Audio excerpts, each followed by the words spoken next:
Super 60 நாம் அறிய வேண்டிய அத்தனை செய்திகளையும் 60 நிமிடங்களில் தரும் விறுவிறுப்பான அணிவகுப்பை பார்க்கலாம். கிறிஸ்தவர்களாக மதம் மாறிய ஆதி திராவிடர்களுக்கும் பட்டியலின மக்களுக்குமான சலுகைகளை வழங்க மத்திய அரசை வலியுறுத்தி முதலமைச்சர் ஸ்டாலின் தனி தீர்மானம் கொண்டு வருகிறார். பட்டியலின மக்களுக்கான சலுகைகளை கிறிஸ்தவர்களாக மதம் மாறிய ஆதி திராவிடர்களுக்கும் வழங்க மத்திய அரசை வலியுறுத்தி தமிழ்நாடு சட்டப்பேரவையில் முதலமைச்சர் மு க ஸ்டாலின் இன்று தனி தீர்மானம் கொண்டு வருகிறார். இந்தியாவில் இந்து, சீக்கியம், புத்த மதத்தை பின்பற்றும் பட்டியலினத்தவர்களுக்கு மட்டுமே அவர்களுக்கான உரிமைகள், சலுகைகள் வழங்கப்பட்டு வருகின்றன. கிறிஸ்தவர்களாகவும் இஸ்லாமியர்களாகவும் மதம் மாறிய பட்டியலினத்தவர்களுக்கு சலுகைகள் வழங்கப்படுவதில்லை. இது தொடர்பான வழக்குகள் 2004ஆம் ஆண்டு முதல் உச்சநீதிமன்றத்தில் நிலுவையில் உள்ளன. இதனிடையே மதமாறிய கிறிஸ்தவர்கள், இஸ்லாமியர்களுக்கு பட்டியலினத்தவர்களுக்கான சலுகைகளை வழங்குமாறு ரங்நாத் மிஸ்ரா ஆணையம் பரிந்துரைத்தது. இதை ஏற்க மறுத்துள்ள மத்திய அரசு உச்சநீதிமன்ற முன்னாள் நீதிபதி KG பாலகிருஷ்ணன் தலைமையில் மற்றொரு குழுவை அமைத்துள்ளது. எனினும் புதிய குழுவின் பரிந்துரைக்கு காத்திருக்காமல் வழக்கில் தீர்ப்பு வழங்கப்படும் என உச்சநீதிமன்றம் தெரிவித்துவிட்டது. இந்த சூழ்நிலையில் தமிழ்நாடு முதலமைச்சர் மு க ஸ்டாலின் சட்டப்பேரவையில் தனி தீர்மானம் கொண்டு வருகிறார். இந்திய அரசமைப்பு சட்டத்தில் ஆதி திராவிடர்களுக்கு வழங்கப்பட்டுள்ள சட்ட ரீதியான பாதுகாப்பு உரிமைகளை மதமாறிய கிறிஸ்தவர்களுக்கும் வழங்கும் வகையில் மத்திய அரசு சட்டத்திருத்தம் கொண்டுவர வேண்டும் என தீர்மானத்தில் குறிப்பிடப்பட்டுள்ளது. சென்னை நொச்சிக்குப்பத்தில் மீன் கடைகளை அகற்றும் பிரச்சினை தொடர்பாக மீனவர் சங்க பிரதிநிதிகளுடன் அமைச்சர் மா சுப்பிரமணியன் பேச்சுவார்த்தை நடத்தினார். சென்னை நொச்சிக்குப்பம் இணைப்பு சாலையை மீனவர்கள் ஆக்கிரமித்து கடைகள் அமைத்துள்ளதால் போக்குவரத்து நெரிசல் ஏற்படுவதாக கூறி தாமாக முன்வந்து சென்னை உயர்நீதிமன்றம் விசாரணை நடத்தி வருகிறது. இதையடுத்து மாநகராட்சி அதிகாரிகள் இணைப்பு சாலையில் உள்ள ஆக்கிரமிப்புகளை அகற்றினர். இதற்கு எதிர்ப்பு தெரிவித்த மீனவர்கள் சாலைகளில் படகுகளை நிறுத்தி தொடர் போராட்டத்தில் ஈடுபட்டு வருகின்றனர். இந்நிலையில் சென்னை மாநகராட்சி அலுவலகத்தில் மீனவர் சங்க பிரதிநிதிகளுடன் அமைச்சர் மா சுப்பிரமணியன் பேச்சுவார்த்தை நடத்தினார். இதில் மாநகராட்சி ஆணையர் ககதீப் சிங் பேடி, கூடுதல் காவல் ஆணையர் மற்றும் மீனவர்கள் 14 பேர் பங்கேற்றனர். இரவு 9 மணிக்கு தொடங்கிய பேச்சுவார்த்தை நள்ளிரவு வரை நீடித்தது. அப்போது வார இறுதி நாட்களில் மீன்களை விற்பனை செய்யுமாறு மீனவர்களிடம் மாநகராட்சி ஆணையர் ககன்தீப் சிங் கேட்டுக் கொண்டார். பேச்சுவார்த்தையில் பங்கேற்ற மீனவ பிரதிநிதிகள் பொதுமக்களுடன் கலந்து ஆலோசித்த பிறகு பதில் தெரிவிப்பதாக கூறிச் சென்றனர்.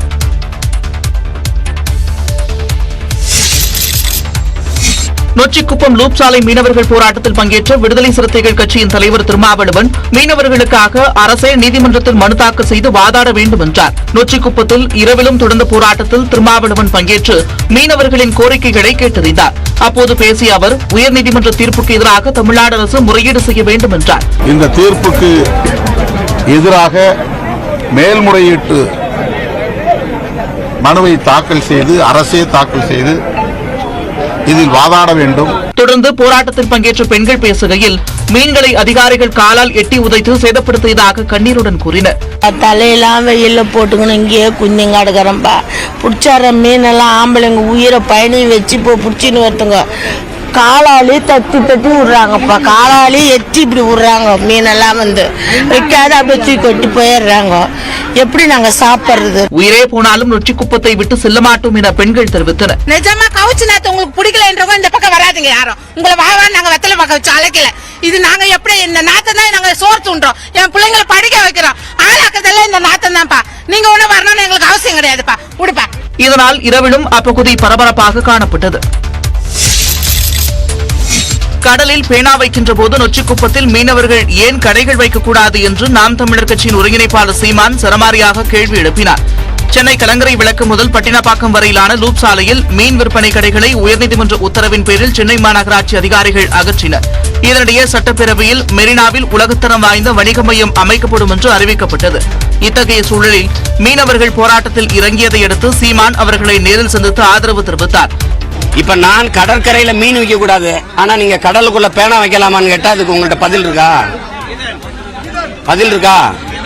கடற்கரை ஓரத்துல நான் மீன் சந்தை போட்டு விற்க கூடாது, ஆனா நீங்க கடற்கரையில மிகப்பெரிய சமாதி கட்டி உங்களுக்கு எல்லாரையும் புதைக்கலாமா? இது ஏற்புடையதா? தேவைப்பட்டால் அனைத்து மீனவ கிராமங்களையும் ஒன்றிணைத்து நாம் தமிழர் கட்சி சார்பில் போராட்டம் நடத்தப்படும் என்று சீமான் எச்சரித்தார். சென்னை மெரினா லூப் சாலையில் சுயநலவாதிகளின் தூண்டுதலின் பேரில் போராட்டத்தில் ஈடுபடுவதை ஏற்க முடியாது என்று உயர்நீதிமன்றம் தெரிவித்துள்ளது. சென்னை கலங்கரை விளக்கு முதல் பட்டினப்பாக்கம் வரையுள்ள இணைப்பு சாலையில் மீன் கடைகள், உணவகங்களை அகற்ற உத்தரவிட்ட சென்னை உயர்நீதிமன்றம் இது தொடர்பாக மாநகராட்சி நிர்வாகம் அறிக்கை தாக்கல் செய்ய உத்தரவிட்டிருந்தது. அதன்படி சென்னை மாநகராட்சி சார்பில் தாக்கல் செய்யப்பட்ட அறிக்கையில் மீனவர்களின் எதிர்ப்புக்கு மத்தியிலும் 75 மீன்கடைகள், 15 குடிசைகள், 21 பெட்டிக்கடைகள் அகற்றப்பட்டுள்ளதாக தெரிவிக்கப்பட்டது.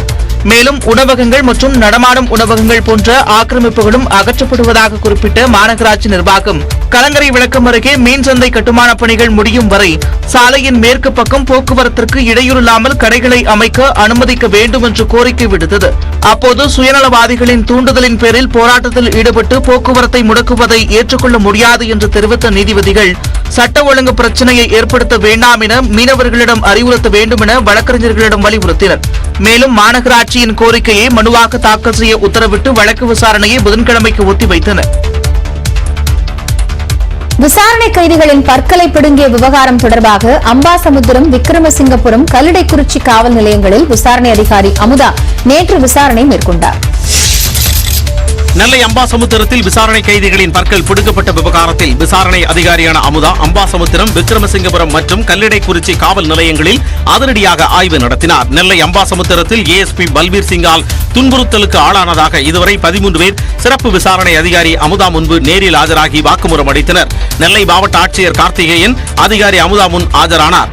காவல் நிலையங்களில் பொருத்தப்படும் சிசிடிவி கேமராக்களுக்கு மாவட்ட ஆட்சியர் தான் பொறுப்பு என்கின்ற முறையில் ஆட்சியர் ஆஜராகி விளக்கம் அளித்தார். இதனைத் தொடர்ந்து அம்பாசமுத்திரம், விக்ரமசிங்கபுரம், கல்லிடைக்குறிச்சி காவல் நிலையங்களில் ஆய்வு செய்த அதிகாரி அமுதா காவல் நிலைய கதவுகளை மூடி விசாரணை மேற்கொண்டார்.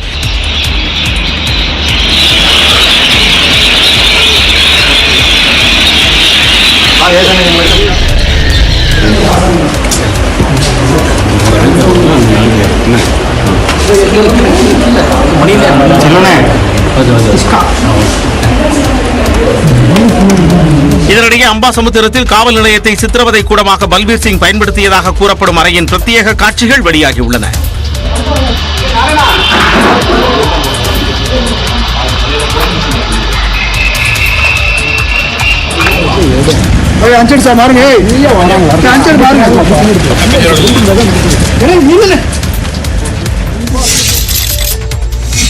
குரூப் 2 முதன்மை தேர்வு முடிவுகள் டிசம்பர் மாதத்தில் வெளியாகும் என்று தமிழ்நாடு அரசு பணியாளர் தேர்வாணையம் அறிவித்துள்ளது. 95 காலி பணியிடங்கள் கொண்ட டிஎன்பிஎஸ்சி குரூப் 1 பணிக்கான முதல்நிலை தேர்வு கடந்த ஆண்டு நவம்பர் மாதம் 11ஆம் தேதி நடைபெற்றது. இதற்கான முடிவுகள் இம்மாதத்திற்குள் வெளியிடப்படும் என்று டிஎன்பிஎஸ்சி அறிவித்துள்ளது. இதேபோன்று 5446 காலி பணியிடங்கள் கொண்ட குரூப் 2 பணிக்கான முதன்மை தேர்வு கடந்த பிப்ரவரி மாதம் நடைபெற்றது. இத்தேர்வுக்கான முடிவுகள் டிசம்பர் மாதம் வெளியாகும் என டிஎன்பிஎஸ்சி அறிவித்துள்ளது. இவை மட்டுமின்றி ஒட்டுமொத்தமாக 17 தேர்வுகளுக்கான முடிவுகள் குறித்தும் டிஎன்பிஎஸ்சி அறிவித்துள்ளது. வரும் வியாழக்கிழமை அதிமுக மாவட்ட செயலாளர்கள் கூட்டம் நடைபெற உள்ளது.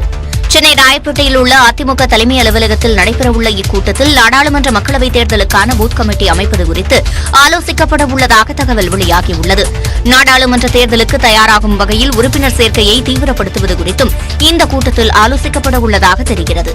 இதனிடையே அதிமுக பொதுச் செயலாளராக எடப்பாடி பழனிசாமி தேர்வு செய்யப்பட்டதை எதிர்த்து சென்னை உயர்நீதிமன்றத்தில் ஓ பன்னீர்செல்வம் தொடர்ந்த மேல்முறையீட்டு வழக்கின் விசாரணையும் ஏப்ரல் 20ஆம் தேதி நடைபெறவுள்ளது. இந்நிலையில் எடப்பாடி பழனிசாமியை அதிமுக பொதுச் செயலாளராக அங்கீகரிக்க கூடாது என இந்திய தேர்தல் ஆணையத்தில் ஓ பன்னீர்செல்வம் மனு தாக்கல் செய்துள்ளார். அதிமுக ஒருங்கிணைப்பாளராக தாம் நீடிப்பதாகவும் ஆகையால் எடப்பாடி பழனிசாமியை பொதுச் செயலாளராக அங்கீகரிக்க கூடாது என மனு தாக்கல் செய்யப்பட்டுள்ளது. அதிமுக தொண்டர்கள் தங்கள் பக்கம்தான் உள்ளனர் என்பது திருச்சி மாநாட்டின் மூலம் நிரூபணமாகும் என முன்னாள் முதலமைச்சர் ஓ பன்னீர்செல்வம் தெரிவித்துள்ளார். ஓபிஎஸ் தலைமையில் இஃப்தார் நோன்பு திறக்கும் நிகழ்ச்சி சென்னை எழும்பூரில் உள்ள தனியார் மண்டபத்தில் நடைபெற்றது. இதில் அவரது ஆதரவாளர்களான வைத்திலிங்கம், மனோஜ் பாண்டியன் உள்ளிட்டோர் பங்கேற்றனர். நிகழ்ச்சியில் பேசிய ஓ பன்னீர்செல்வம் மனிதர்கள் சக மனிதர்களிடம் கோபத்தை வெளிப்படுத்தக்கூடாது என்பதை கதை மூலம் விளக்கி கூறினார். அதனைத் தொடர்ந்து செய்தியாளர்களை சந்தித்த ஓ பன்னீர்செல்வம் திருச்சி மாநாட்டிற்கான ஏற்பாடுகள் குறித்து எடுத்துரைத்தார். அனைத்து இந்திய அண்ணா முன்னேற்ற கழகத்தினுடைய அனைத்து தொண்டர்களும் புரட்சித் தலைவர், புரட்சித் தலைவர் மாண்புமிகு அம்மாவுடைய தொடர் அனைவரும் எங்கள் பக்கம்தான் இருக்கிறார் என்று அங்கு நிரூபணமாகிறது. ஓ பன்னீர்செல்வம் தரப்பில் எம்ஜிஆர் பிறந்தநாள் விழா, ஜெயலலிதா பிறந்தநாள் விழா மற்றும் அதிமுக 51வது ஆண்டில் அடியெடுத்து வைக்கும் விழா என முப்பெரும் விழா மாநாடு திருச்சியில் வரும் 24ஆம் தேதி நடைபெற உள்ளது. ஓ பன்னீர்செல்வம் தலைமையில் நடைபெறும் திருச்சி மாநாட்டிற்கு பிறகு இபிஎஸ் தரப்பு சிதறி சின்னாபின்னமாகும் என முன்னாள் அமைச்சர் வைத்திலிங்கம் தெரிவித்துள்ளார். முன்னாள் முதலமைச்சர் ஓ பன்னீர்செல்வம் தலைமையில் வரும் 24ஆம் தேதி திருச்சியில் முப்பெரும் விழா நடைபெற உள்ளது. இதற்கு உரிய பாதுகாப்பு வழங்க கோரி ஓபிஎஸ் ஆதரவாளர்கள் வைத்திலிங்கம், மனோஜ் பாண்டியன், ஜேசிடி பிரபாகர் ஆகியோர் சென்னையில் உள்ள டிஜிபி அலுவலகத்தில் மனு அளித்தனர். இதனைத் தொடர்ந்து செய்தியாளர்களிடம் பேசிய வைத்திலிங்கம், மாநாட்டிற்கு சசிகலாவை அழைப்பது குறித்து உரிய நேரத்தில் பதிலளிக்கப்படும் என கூறினார். தொண்டர்கள் தான் இந்த கட்சி என்பதை நிரூபிக்கின்ற மாநாடாக இருக்கும். ஜெயக்குமார் விமர்சனம் வைக்கிறார். ஊழல் செய்த 200 கோடி ரூபாய் பணத்தை பயன்படுத்தி தான் திரு பன்னீர்செல்வம் இந்த மாநாடு நடத்துறாரு. அவரு கொஞ்ச நாளைக்கு முந்தி பேசினார், 4 பேர் தான் இந்த கட்சியில இருக்கிறாங்கன்னு. இப்ப நாங்க மாநாடு கூட்டணும்னா இப்ப அவங்க 4 மாதம் கழிச்சு மாநாடு கூட்டுறோம்னு சொல்றாங்க. எங்களை கண்டு 24க்கு பிறகு அவர்கள் சிதறி சின்னபணமாகி விடுவார்கள். மேலும் ஓபிஎஸ்ஸின் திருச்சி மாநாட்டை நினைத்து ஏபிஎஸ் தரப்பு அச்சத்தில் உள்ளதாகவும் வைத்திலிங்கம் தெரிவித்தார். அரசின் மசோதாக்களுக்கு ஒப்புதல் தர ஆளுநருக்கு காலக்கெடு நிர்ணயிக்க வேண்டும் என்ற முதலமைச்சர் ஸ்டாலினின் நிலைப்பாட்டிற்கு கேரள முதல்வர் ஆதரவு தெரிவித்துள்ளார். மசோதாக்களுக்கு ஆளுநர் ஒப்புதல் அளிக்க கால நிர்ணயம் தேவை என்று தமிழ்நாடு முதலமைச்சர் மு க ஸ்டாலின் வலியுறுத்தியதற்கு கேரள முதல்வர் பினராயி விஜயன் ஆதரவு தெரிவித்தார். சட்ட மசோதாக்களுக்கு ஆளுநர் ஒப்புதல் அளிக்க கெடு விதிக்க வலியுறுத்தி தமிழ்நாடு சட்டமன்றத்தில் தீர்மானம் நிறைவேற்றப்பட்டது. இதனை பாஜக ஆளாத மாநில சட்டமன்றங்களிலும் இதுபோன்று மசோதா நிறைவேற்ற வலியுறுத்தி முதலமைச்சர்களுக்கு மு க ஸ்டாலின் கடிதம் எழுதியிருந்தார். இதற்கு ஆதரவு தெரிவித்த டெல்லி முதலமைச்சர் அரவிந்த் கெஜ்ரிவால் சட்டமன்றத்தில் இத்தீர்மானத்தை கொண்டு வருவதாக உறுதியளித்தார். இந்நிலையில் மு க ஸ்டாலினின் கோரிக்கைக்கு கேரள முதலமைச்சர் பினராயி விஜயனும் ஆதரவு தெரிவித்துள்ளார்.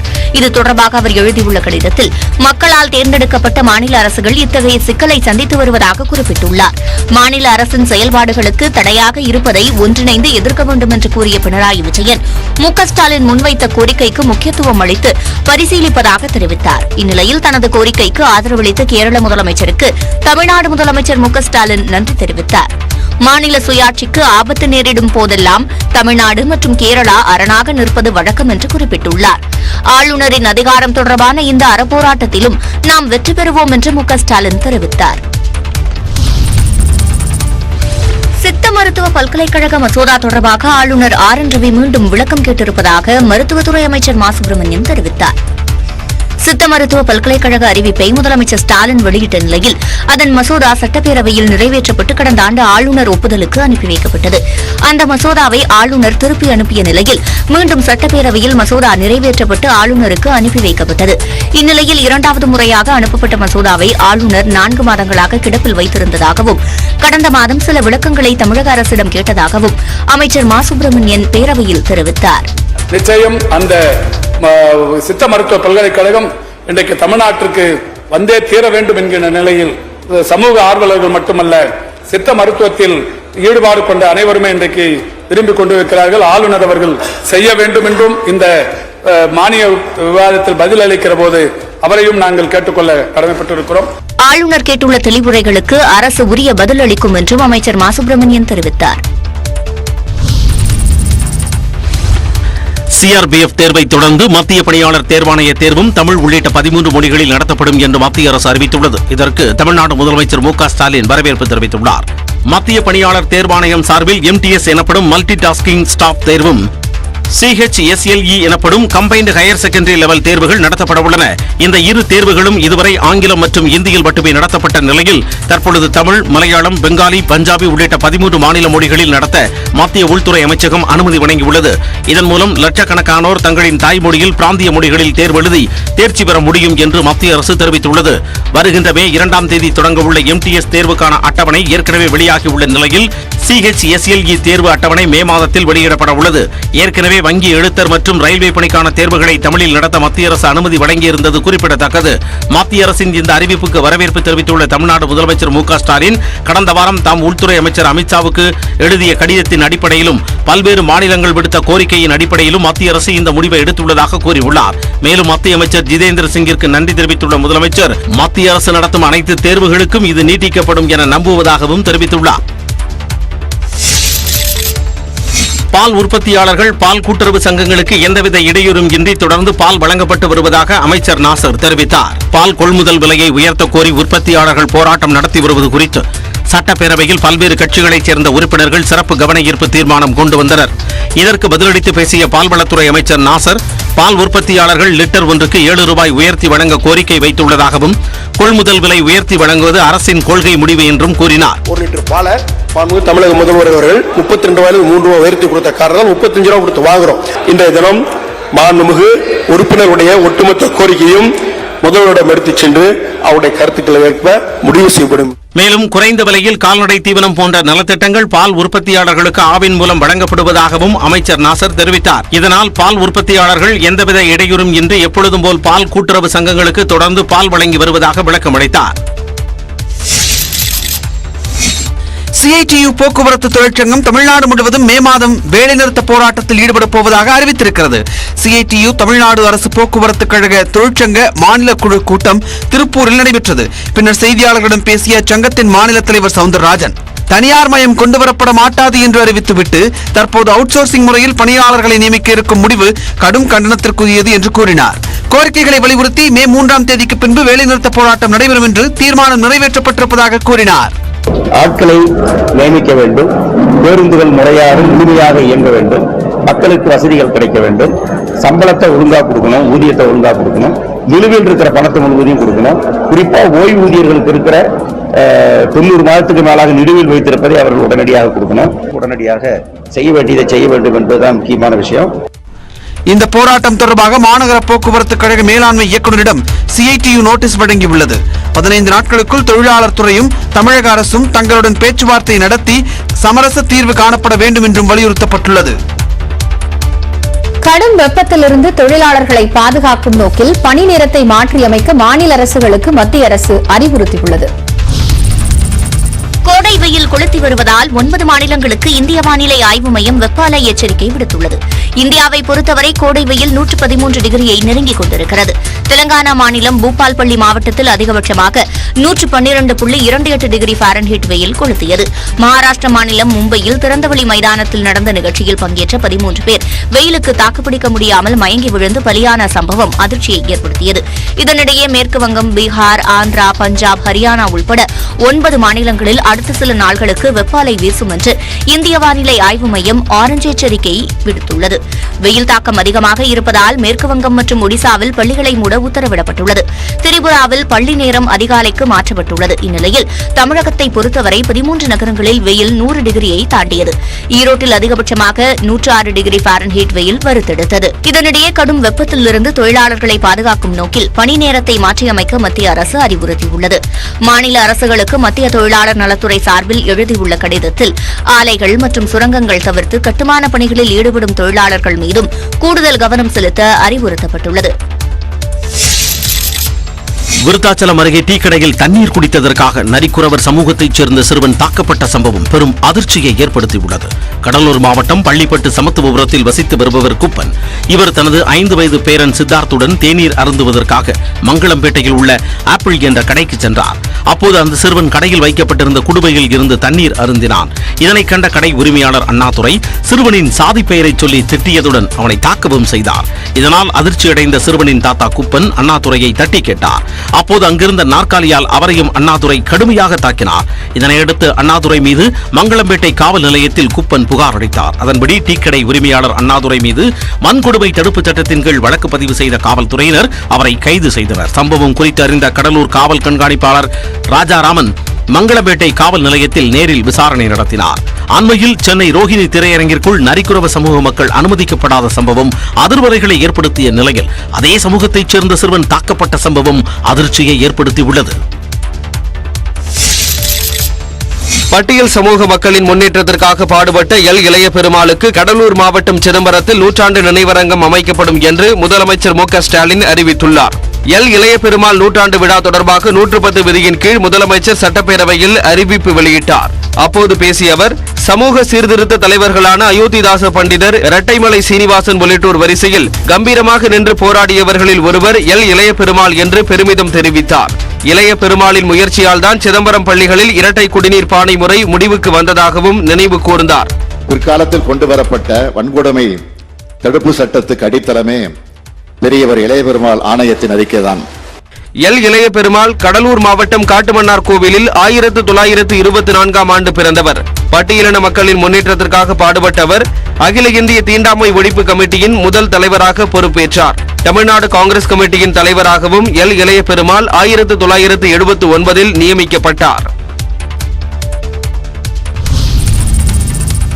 அதிமுக பொதுச் செயலாளராக எடப்பாடி பழனிசாமியை அங்கீகரிக்க கோரி அளிக்கப்பட்ட மனு மீது தேர்தல் ஆணையம் இன்று முடிவை அறிவிக்கும் என தகவல் வெளியாக இருக்கிறது. சென்னை உயர்நீதிமன்றம் அனுமதி அளித்த நிலையில் அதிமுக பொதுச் செயலாளராக எடப்பாடி பழனிசாமி தேர்வு செய்யப்பட்டார். இந்நிலையில் தன்னை அதிமுக பொதுச் செயலாளராக அங்கீகரிக்க கோரி எடப்பாடி பழனிசாமி தரப்பும் வழக்குகள் நிலுவையில் இருப்பதால் முடிவெடுக்கக்கூடாது என ஓ பன்னீர்செல்வம் தரப்பும் தேர்தல் ஆணையத்தை அணுகியுள்ளன. இதனிடையே கர்நாடக சட்டமன்ற தேர்தலை கருத்தில் கொண்டு அதிமுக பொதுச் செயலாளராக இபிஎஸ்ஐ அங்கீகரிக்க கோரி டெல்லி உயர்நீதிமன்றத்தில் தொடுக்கப்பட்ட வழக்கில் 10 நாட்களுக்குள் முடிவெடுக்க தேர்தல் ஆணையத்திற்கு உத்தரவிடப்பட்டது. இந்த காலக்கெடு விரைவில் முடிவடைய உள்ள நிலையில் கர்நாடக தேர்தலுக்கான வேட்புமனு தாக்கலும் 20ஆம் தேதியோடு முடிவடைகிறது. இந்த சூழ்நிலையில் தலைமை தேர்தல் ஆணையர் ராஜீவ்குமார் தலைமையில் தேர்தல் ஆணையர்கள் மற்றும் அதிகாரிகள் இன்று இறுதி ஆலோசனை நடத்தவுள்ளனர். அதன் பின்னர் இபிஎஸ் மனு குறித்து தேர்தல் ஆணையம் இறுதி முடிவை தெரிவிக்கும் என எதிர்பார்க்கப்படுகிறது. முத்திரைத்தாள் விலையை 10 மடங்கு உயர்த்தியுள்ள சட்ட மசோதாவை தமிழ்நாடு அரசு உடனே திரும்ப பெற வேண்டும் என பாஜக மாநில தலைவர் அண்ணாமலை வலியுறுத்தியுள்ளார். இது தொடர்பாக அவர் விடுத்துள்ள அறிக்கையில் சொத்து வரி, குடிநீர் வரி, பால் விலை, மின் கட்டணம் உள்ளிட்டவற்றின் உயர்வை தொடர்ந்து முத்திரைத்தாள் கட்டணமும் உயர்த்தப்படுவதாக கூறியுள்ளார். தமிழ்நாட்டில் அரசு நிர்ணயிக்கும் வழிகாட்டி மதிப்பை விட சந்தை விலை 50% வரை அதிகம் உள்ளதாகவும் வழிகாட்டி மதிப்பு 33% அளவுக்கு உயர்த்தப்பட்டுள்ளது சாமானியர்கள் நிலம் மற்றும் வீடு வாங்குவதை முடக்கிவிடும் என கூறியுள்ளார். 2022-23 நிதியாண்டில் பத்திரப்பதிவுத்துறை 24% அளவுக்கு அதிக வருவாய் ஈட்டியுள்ள நிலையில் எதற்காக முத்திரைத்தாள் கட்டணமும் வழிகாட்டி மதிப்பும் உயர்த்த வேண்டும் என கேள்வி எழுப்பியுள்ளார். சந்தை விலை உயரும் அபாயம் உள்ளதால் அரசால் கையகப்படுத்தப்படும் நிலங்களுக்கு இழப்பீடு வழங்க மட்டுமே புதிய வழிகாட்டி மதிப்பை பயன்படுத்த வேண்டும் என்றும் கேட்டுக் கொண்டுள்ளார். பெண் எஸ்பிக்கு பாலியல் தொல்லை கொடுத்ததாக தொடரப்பட்ட வழக்கில் முன்னாள் சிறப்பு டிஜிபியிடம் விழுப்புரம் நீதிமன்றத்தில் இரவு 8 மணி வரை விசாரணை நடத்தப்பட்டது. கடந்த 2021ஆம் ஆண்டு சிறப்பு டிஜிபியாக இருந்தவர் தனக்கு பாலியல் தொல்லை தந்ததாக பெண் எஸ்பி புகார் தெரிவித்தார். பெண் எஸ்பியை புகார் அளிக்க விடாமல் தடுத்ததாக அப்போதைய செங்கல்பட்டு எஸ்பியாக இருந்தவர் மீது புகார் தெரிவிக்கப்பட்டது. இந்த வழக்கில் புகாருக்குள்ளான 2 அதிகாரிகளும் பணியிடை நீக்கம் செய்யப்பட்டுள்ள நிலையில் இருவர் மீதும் விழுப்புரம் நீதிமன்றத்தில் விசாரணை நடைபெற்று வருகிறது. நேற்று 2 அதிகாரிகளும் நீதிமன்ற விசாரணைக்கு ஆஜரான நிலையில் இருவரிடமும் கேள்விகள் கேட்டு அவர்கள் அளிக்கும் பதில்கள் பதிவு செய்யப்பட்டன. பாதி கேள்விகள் கேட்கப்பட்ட நிலையில் நீதிமன்ற நேரம் முடிவடைவதை சுட்டிக்காட்டி கால அவகாசம் வேண்டும் என இருவரும் முறையிட்டனர். ஆனால் அதற்கு மறுப்பு தெரிவித்த நீதிபதி புஷ்பராணி நள்ளிரவு நேரம் ஆனாலும் அனைத்து கேள்விகளுக்கும் பதில் அளித்துவிட்டுத்தான் செல்ல வேண்டும் என கூறி கேள்விகளை தொடர்ந்தார். இதனால் விசாரணை இரவு 8 மணி வரை நீடித்தது. கேள்விகள் அனைத்தும் கேட்டு முடிக்கப்பட்ட பின்னர் வழக்கு விசாரணையை வருகின்ற 21ஆம் தேதிக்கு ஒத்திவைத்து நீதிபதி உத்தரவிட்டார். முல்லை பெரியாறு அணை விவகாரத்தில் மாநில அணை பாதுகாப்பு அமைப்பை உருவாக்கி மத்திய அரசு உத்தரவிட்டுள்ளது. முல்லை பெரியாறு அணை பராமரிப்பு தொடர்பான வழக்கு உச்சநீதிமன்றத்தில் விசாரணைக்கு வந்தது. அப்போது தமிழ்நாடு அரசு சார்பில் ஆஜரான வழக்கறிஞர் கிருஷ்ணமூர்த்தி முல்லை பெரியாறு அணையை பராமரிக்க கேரள அரசு தடையாக உள்ளது என்று வாதிட்டார். அணை உள்ள பகுதிக்கு பெரிய கருவிகளை கொண்டு செல்ல அனுமதி மறுக்கப்படுவதால் பராமரிப்பு பணிகளை மேற்கொள்ள முடியவில்லை என்று கூறினார். மேலும் அணை பாதுகாப்பு குறித்து கேரளாவைச் சேர்ந்த தனிநபர்கள் சிலர் தாக்கல் செய்த வழக்குகளையும் விசாரிக்க வேண்டும் என்று வலியுறுத்தப்பட்டது. இதனைத் தொடர்ந்து அனைத்து அணைகளையும் பாதுகாக்க தேசிய அணை பாதுகாப்பு ஆணையம் அமைக்கப்பட்டுள்ளதாக மத்திய நீர் ஆணையம் தரப்பில் கூறப்பட்டது. மேலும் அணையின் பாதுகாப்பு அம்சங்களை கவனிக்கும் அதிகாரம் அந்த அமைப்பிற்கு உள்ளதாகவும் வாதிடப்பட்டது. இதுகுறித்து மத்திய அரசு 2 வாரத்தில் பிரமாண பத்திரம் தாக்கல் செய்ய உத்தரவிட்ட உச்சநீதிமன்றம் வழக்கை ஆகஸ்ட் மாதத்திற்கு ஒத்திவைத்தது. அதன் பின்னர் தேசிய அணை பாதுகாப்பு சட்டப்படி மாநில அணை பாதுகாப்பு அமைப்பை உருவாக்கி மத்திய அரசு உத்தரவிட்டது. 3 குழுக்கள் இந்த அமைப்பில் இடம்பெறும் என்றும் ஒவ்வொரு குழுவிலும் தலைவர் மற்றும் 3 உறுப்பினர்கள் இடம்பெறுவார்கள் என்றும் அறிவிக்கப்பட்டுள்ளது. பொன்னியின் செல்வன் படத்தில் பழவேட்டையர் உள்ளிட்ட கதாபாத்திரங்களின் பெயரை உச்சரிக்க சிரமப்பட்டதாக நடிகர் விக்ரம் தெரிவித்துள்ளார்.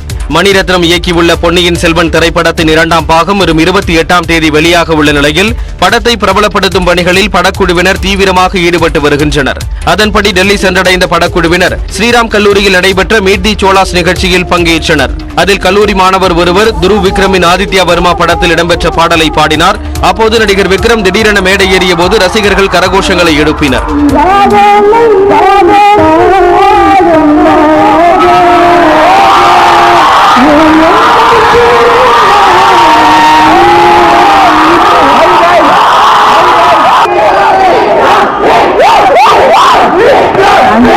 பின்னர் டெல்லி சாகேத் பகுதியில் உள்ள வணிக வளாகத்தில் செய்தியாளர்களை சந்தித்த படக்குழுவினர் செய்தியாளர்கள் எழுப்பிய பல்வேறு கேள்விகளுக்கு பதிலளித்தனர். படத்தில் பிடித்த வசனம் குறித்து த்ரிஷாவிடம் செய்தியாளர்கள் கேள்வி எழுப்பினர். அப்போது உயிர் உங்களுடையது தேவி என்ற வசனத்தை த்ரிஷா பேசி காட்டினார். Any dialogue, maybe from the movie. Your favorite dialogue. உயிரொங்களோடியது Devi. Any dialogue, maybe from the movie. Your favorite dialogue. உயிரொங்களோடியது தேவி. மேலும் பொன்னியின் செல்வனின் பெண்களின் கதாபாத்திரம் முக்கியத்துவம் வாய்ந்தது என நடிகை த்ரிஷா பேசிய போது குறுக்கிட்ட நடிகர் கார்த்தி அனைத்து முக்கிய முடிவுகளும் பெண்களால் தான் எடுக்கப்படுகிறது என நகைச்சுவையாக பதிலளித்தார். நடிகர் சிலம்பரசன் சென்னையில் தனது ரசிகர் மன்ற நிர்வாகிகளை சந்தித்து உரையாடி பிரியாணி விருந்து பரிமாறினார். தொடர் விமர்சனங்களுக்கு பிறகு மாநாடு, வெந்து தணிந்தது காடு, 10 தல படங்களின் வெற்றி நடிகர் சிலம்பரசனுக்கு உற்சாகத்தை கொடுத்துள்ளது. தனது படங்களின் தொடர் வெற்றியை கொண்டாடும் விதமாக மாவட்ட தலைமை ரசிகர் மன்ற பொறுப்பாளர்களை நடிகர் சிம்பு சென்னைக்கு அழைத்திருந்தார். சென்னை தியாகராய நகரில் உள்ள ரசிகர் மன்ற தலைமை அலுவலகத்தில் 500க்கும் மேற்பட்ட பொறுப்பாளர்கள் ஆவலுடன் காத்திருந்தனர். அலுவலகத்திற்கு வந்த சிம்பு 3 படங்களின் வெற்றிக்கு நன்றி தெரிவித்து பொறுப்பாளர்களுடன் புகைப்படங்கள் எடுத்துக் கொண்டார். பின்னர் தன் கைகளாலேயே பிரியாணி பரிமாறி உற்சாகமூட்டினார்.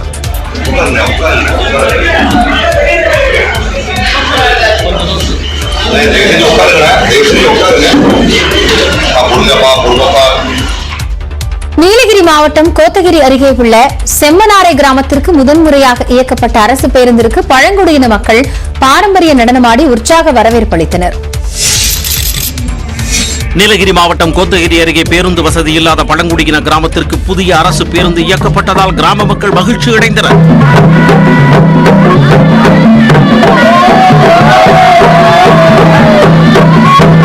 கோத்தகிரியில் இருந்து 24 கிலோமீட்டர் தூரத்தில் செம்மனாரை பழங்குடியின கிராமம் அமைந்துள்ளது. இந்த கிராமத்திற்கு பல ஆண்டுகளாக பேருந்து வசதி இல்லாததால் பேருந்து வசதி கேட்டு அரசை வலியுறுத்தி வந்தனர். இதையடுத்து குஞ்சப்பனையில் இருந்து சுமார் 6 கிலோமீட்டர் தொலைவில் உள்ள செம்மனாரை வரை சாலை வசதி ஏற்படுத்தப்பட்டது. நீலகிரி நாடாளுமன்ற உறுப்பினர் ஆர் ராசா, மாவட்ட ஆட்சியர் அமிர்தா ஆகியோர் கோத்தகிரி பேருந்து நிலையத்தில் இருந்து செம்மனாரைக்கு அரசு பேருந்து சேவையை தொடங்கி வைத்தனர். இதையடுத்து செம்மனாரை கிராமத்திற்கு வந்த அரசு பேருந்தை கிராம மக்கள் தங்களது பாரம்பரிய இசை முழங்க பேருந்து முன் பாரம்பரிய நடனமாடி மகிழ்ந்தனர்.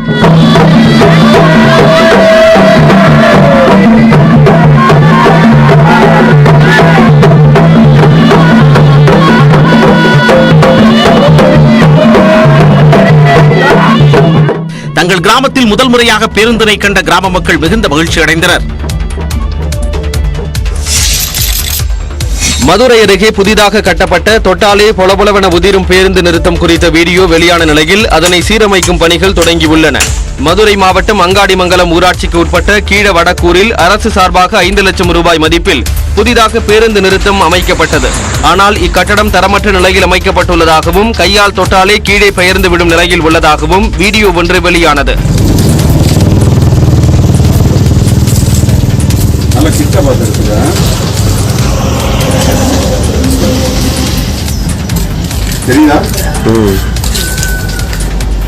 இதுதான் பஸ் ஸ்டாண்டு.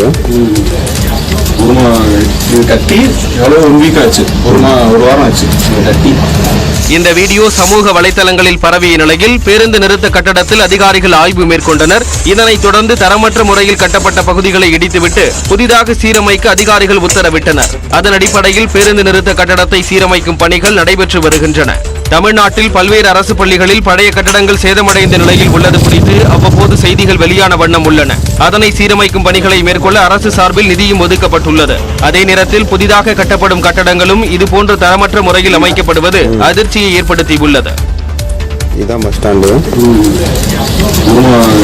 கட்டி எவ்வளோ 1 வீக் ஆச்சு, ஒரு வாரம் ஆச்சு கட்டி. திட்ட அனுமதி வழங்க லஞ்சம் வாங்கிய புகாரில் கடலூர் மாநகராட்சி மேயரின் நேர்முக உதவியாளர் கைது செய்யப்பட்டார். கடலூர் மாநகராட்சியில் கடந்த மாதம் லஞ்ச ஒழிப்பு துறையினர் நடத்திய சோதனையில் மினி மாநகராட்சி அலுவலகம் நடத்தி பல்வேறு முறைகேடுகள் நடைபெற்றது தெரியவந்தது. இந்த நிலையில் வீடு மற்றும் கடைகளுக்கு திட்ட அனுமதி பெற தனியார் நிறுவனத்துடன் சேர்ந்து அதிகாரிகள் லஞ்சம் வாங்கியதாக புகார் எழுந்தது. இது தொடர்பாக கட்டட உரிமை பெற்றுத்தரும் தனியார் நிறுவனமான பங்கஜம் பிளானர்ஸ் நிறுவனத்தில் லஞ்ச ஒழிப்பு துறையினர் அதிரடி சோதனை மேற்கொண்டனர். அப்போது மேயரின் நேர்முக உதவியாளரான ரகோத்தமன் மற்றும் பங்கஜம் பிளானர்ஸ் உரிமையாளர் ஆறுமுகம் ஆகியோர் 20,000 ரூபாய் லஞ்சம் பெற்றது கண்டுபிடிக்கப்பட்டது. இதனைத் தொடர்ந்து அவர்கள் இருவரையும் கைது செய்த லஞ்ச ஒழிப்பு துறையினர் மாநகராட்சி ஆணையர் கிருஷ்ணமூர்த்தியிடம் விசாரணை நடத்தி வருகின்றனர். ஓசூரில் புலம்பெயர் தொழிலாளர் ஒருவர் அடித்துக் கொல்லப்பட்ட சம்பவம் அதிர்ச்சியை ஏற்படுத்தியுள்ளது. அவருடன் தங்கியிருந்த வடமாநில இளைஞர்களை போலீசார் தேடி வருகின்றனர். கிருஷ்ணகிரி மாவட்டம் ஓசூர் சிப்காட்டில் உள்ள தனியார் நிறுவனத்தில் பீகார் மாநிலத்தைச் சேர்ந்த விகாஷ்குமார் என்ற இளைஞர் பணியாற்றி வந்தார். சின்ன எலசகிரி பகுதியில் வாடகை வீட்டில் குடியிருந்த விகாஷ்குமாருடன் மேலும் 2 வடமாநில இளைஞர்களும் தங்கியிருந்தனர். இந்த நிலையில் விகாஷ்குமார் தனது வாடகை வீட்டில் உடலில் கத்திக்குத்து காயங்களுடன் உயிரிழந்த நிலையில் கிடந்துள்ளார். இதனை கண்டு அதிர்ச்சியடைந்த அப்பகுதி மக்கள் ஓசூர் சிப்காட் காவல் நிலையத்திற்கு தகவல் அளித்தனர். அதன் அடிப்படையில் காவல்துறையினர் சம்பவ இடத்திற்கு சென்று விசாரணை நடத்திய போது விகாஷ்குமாருடன் தங்கியிருந்த 2 இளைஞர்களும் தலைமறைவானது தெரியவந்தது. இந்த சம்பவம் தொடர்பாக வழக்கு பதிவு செய்த காவல்துறையினர் தலைமறைவான இளைஞர்கள் விகாஷ்குமாரை கொலை செய்துவிட்டு தப்பிச் சென்றார்களா என்ற கோணத்தில் விசாரணை நடத்தி வருகின்றனர். கிருஷ்ணகிரி ஆணவ படுகொலை தொடர்பாக மாவட்ட ஆட்சியர் மற்றும் காவல் கண்காணிப்பாளர் விசாரணைக்கு ஆஜராக தேசிய தாழ்த்தப்பட்டோர் நல ஆணையம் உத்தரவிட்டுள்ளது. ஊத்தங்கரையை அடுத்த அருணவதி கிராமத்தை சேர்ந்த தண்டபாணி என்பவர் வேறு சமூகத்தை சேர்ந்த பெண்ணை காதல் திருமணம் செய்த நிலையில் தனது மகன் சுபாஷை வெட்டி கொலை செய்தார். மேலும் கொலையை தடுக்க முயன்ற தனது தாய் கண்ணம்மாளையும் கொலை செய்தார். இந்த தாக்குதலில் படுகாயமடைந்த மருமகள் அனுசியா தீவிர சிகிச்சை பெற்று வருகிறார். இது தொடர்பாக தண்டபாணி கைது செய்யப்பட்டு போலீசார் விசாரணை மேற்கொண்டு வருகின்றனர். இந்த சூழலில் கிருஷ்ணகிரி மாவட்ட ஆட்சியர் தீபக் ஜேக்கப் மற்றும் காவல் கண்காணிப்பாளர் சரோஜ்குமார் தாக்கூர் ஆகியோர் 20ஆம் தேதி சென்னையில் உள்ள தேசிய தாழ்த்தப்பட்டோர் நல ஆணையத்தில் ஆஜராக வேண்டும் என நோட்டீஸ் அனுப்பப்பட்டுள்ளது. தேசிய தாழ்த்தப்பட்டோர் நல ஆணையத்தின் துணைத் தலைவர் அருண் ஹால்தர் விசாரணை நடத்தவிருக்கிறார். மின்சார நிலை கட்டணத்தை ரத்து செய்ய வேண்டும் உள்ளிட்ட கோரிக்கைகளை வலியுறுத்தி வரும் 20ஆம் தேதி கதவடைப்பு போராட்டம் நடைபெறும் என்று சிறு குறு தொழில் நிறுவனங்கள் அறிவித்துள்ளன. மின்கட்டண உயர்வை கண்டித்து சிறு குறு நடுத்தர தொழில் நிறுவனங்கள் ஒருநாள் வேலைநிறுத்த போராட்டத்தை அறிவித்துள்ளன. கோவையில் செய்தியாளர்களிடம் பேசிய டாம்ஸ்டி அமைப்பின் தலைவர் மாரியப்பன், மின்சார நிலை கட்டணத்தை ரத்து செய்ய வேண்டும், சிட்கோ நிலைமனைகளில் லீஸ் டீட் முறையை ரத்து செய்ய வேண்டும் என்பன உள்ளிட்ட கோரிக்கைகளை வலியுறுத்தி வரும் 20ஆம் தேதி கதவடைப்பு போராட்டம் நடைபெறும் என கூறினார். தமிழ்நாடு முழுவதும் 150 அமைப்புகள் இந்த போராட்டத்தில் பங்கேற்கும் எனவும் அவர் தெரிவித்தார். ஹெச்டிக்கும் எல்டிக்கும் வசூல் பண்ணிட்டு இருந்த தமிழ்நாடு மின் வாரியம் இன்னைக்கு அதை ₹7.50 உயர்த்திருக்காங்க. அதாவது ₹1.15 ஒவ்வொரு யூனிட்டுக்கும். அதுக்கு மேல எங்களுக்கு பீக் ஹவர் போடுறாங்க. இப்படி இரட்டிப்பு தண்டனை எங்களுக்கு கொடுத்துட்டு இருக்காங்க. இதனிடையே மதுரையில் செய்தி ஆட்சியர் அலுவலகம் முன்பும் ஆர்ப்பாட்டத்தில் ஈடுபட உள்ளதாக கூறினார். இருக்க இண்டஸ்ட்ரி வெளியே போகாம தக்க வைக்கிறதுக்கும் கவர்மெண்டினுடைய பொறுப்பு தானே. அந்த பொறுப்பை முதல்லயே அதாவது ஒரு ஸ்டேஜ்ல எல்லாம் வெளியே போனதுக்கு அப்புறம் அவங்கள உள்ள கொண்டாடுறதுக்கு வாய்ப்பே இருக்காது. சிறு குறு நடுத்தர நிறுவனங்கள் வேலைநிறுத்த போராட்டத்தை அறிவித்துள்ளதால் பெரும் வர்த்தக இழப்பு ஏற்படும் அபாயம் ஏற்பட்டுள்ளது. ஆளுநர் பதவியில் எப்போது சலிப்பு ஏற்படுகிறதோ அப்போது வேலையிலிருந்து விலகி விடுவேன் என்று ஆளுநர் ஆர்.என். ரவி தெரிவித்துள்ளார். ராமநாதபுரம் மாவட்டத்தில் 2 நாள் சுற்றுப்பயணம் மேற்கொண்டுள்ள ஆளுநர் நேற்று மாலை தேவிப்பட்டினம் நவபாஷான கோயிலுக்கு சென்று வழிபட்டார். பின்னர் கடலடைத்த பெருமாள் கோவிலில் சுவாமி தரிசனம் செய்தார். அப்போது அங்குள்ள சிறுவர்கள் சிலம்பம் சுற்றி ஆளுநருக்கு வரவேற்பு அளித்தனர். தொடர்ந்து மண்டபத்தில் உள்ள கேந்திர வித்யாலயா பள்ளியில் மாணவர்களிடையே கலந்துரையாடிய ஆளுநர் ஆர்.என். ரவி மாணவர்கள் செல்போன்களில் நேரத்தை கழிப்பதை தவிர்த்து பாடத்தில் கவனம் செலுத்த வேண்டும் என்று அறிவுறுத்தினார். If you don't enjoy, if you don't get fun in your work, then it will not work. Quit it and change the form. Move to some other. The day I feel like I'm not happy here, I will quit and go. Nobody can stop me. இதையடுத்து மீனவர்களுடன் கலந்துரையாடினார். அப்போது பேசிய ஆளுநர் மீனவ சமுதாயம் மிகவும் பழமையான பாரம்பரியத்தை கொண்டது என்றும் மகாபாரத காலத்திலிருந்து மீனவ சமுதாயம் உள்ளதாகவும் கூறினார். நாட்டின் பொருளாதார மேம்பாடு வளர்ச்சிக்கு மீனவர்களின் பங்கு முக்கியமானது என்றும் மீனவ சமூகத்தைச் சேர்ந்த மாணவர்கள் பல்வேறு துறைகளிலும் தடம் பதிக்க வேண்டும் என்றும் வலியுறுத்தினார். பயணத்தின் 2ஆம் நாளான இன்று முத்துராமலிங்க தேவர் மற்றும் இமானுவேல் சேகரன் நினைவிடங்களில் ஆளுநர் ரவி மரியாதை செலுத்த உள்ளார். சீனாவின் ஷாங்காய் மாகாணத்தில் பிரபல நிறுவனங்களின் மின்சார கார் கண்காட்சி நடைபெற்றது. இதில் BMW, நிசான், சீனாவை சேர்ந்த BYD உள்ளிட்ட நிறுவனங்களின் புதிய மின்சார கார்கள் காட்சிக்கு வைக்கப்பட்டன. குறிப்பாக BMW நிறுவனம் அறிமுகம் செய்த சிவப்பு நிறத்திலான i7 M70L மற்றும் XM வகையிலான கார் பலரின் கவனத்தை பெற்றது. மேலும் முதன்முறையாக சீனாவில் ஸ்போர்ட்ஸ் மின்சார காரை BMW அறிமுகம் செய்தது.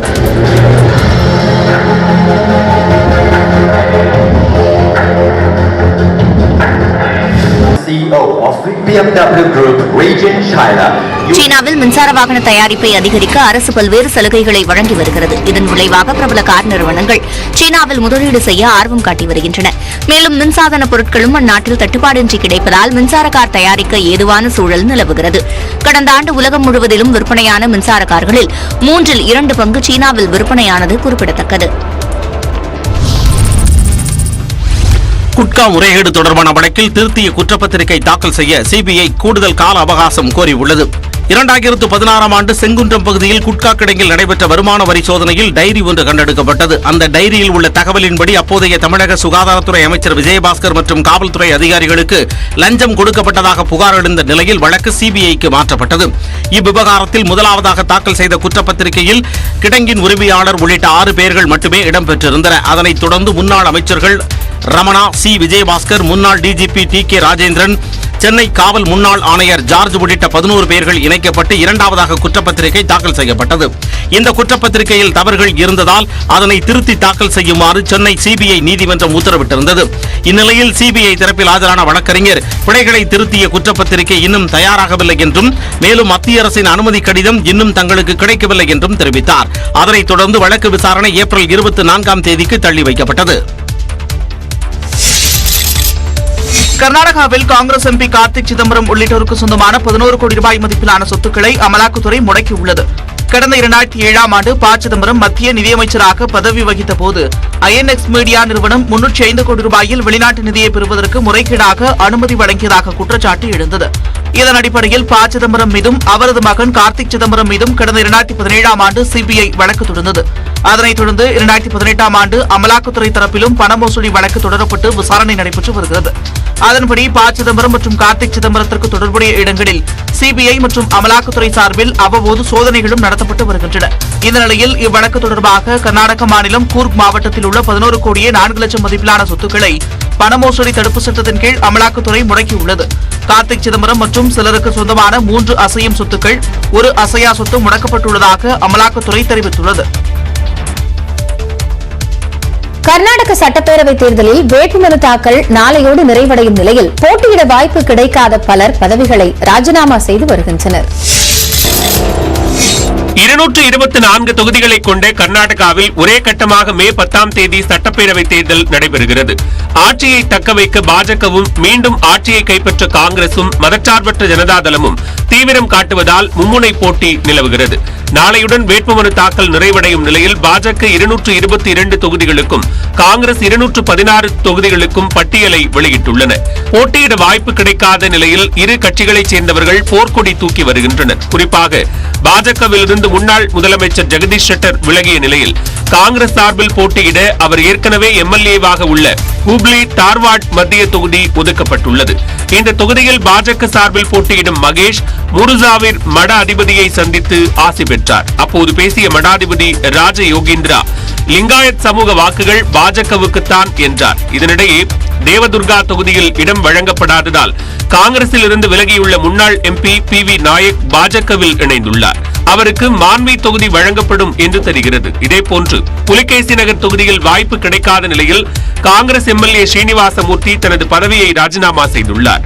காங்கிரஸ் மட்டுமல்லாமல் பாஜகவிலும் அதிருப்தி குரல்கள் ஒலிக்கின்றன. சித்தாப்பூர் தொகுதியில் வாய்ப்பு கிடைக்காத நிலையில் பாஜக கலபுர்கி இளைஞரணி தலைவர் ராஜினாமா செய்துள்ளார். இந்நிலையில் லோக்போல் என்ற அமைப்பு வெளியிட்டுள்ள தேர்தல் கருத்து கணிப்பில் காங்கிரஸ் 131 இடங்களை கைப்பற்றும் என்று தெரிவித்துள்ளது. பாஜகவுக்கு 61 இடங்கள் கிடைக்கும் என்று கணித்துள்ளது. கர்நாடகத்தில் தமிழக பாஜக தலைவர் அண்ணாமலை ஹெலிகாப்டரில் மூட்டை மூட்டையாக பணம் எடுத்து சென்றதாக புகார் கூறப்பட்ட நிலையில் அதனை தேர்தல் ஆணையம் திட்டவட்டமாக மறுத்துள்ளது. கர்நாடக மாநிலத்தில் 224 தொகுதிகளுக்கும் வரும் மே 10ஆம் தேதி ஒரே கட்டமாக வாக்குப்பதிவு நடைபெற இருக்கிறது. இந்த நிலையில் பாஜகவின் கர்நாடக தேர்தல் பொறுப்பாளரான அண்ணாமலை அண்மையில் உடுப்பிக்கு ஹெலிகாப்டரில் சென்றார். அந்த ஹெலிகாப்டரில் மூட்டை மூட்டையாக பணம் இருந்ததாகவும் இதனை அதிகாரிகள் பரிசோதிக்கவில்லை என்றும் கவுப் தொகுதி காங்கிரஸ் வேட்பாளரான வினய்குமார் சொராகே குற்றம் சாட்டினார்.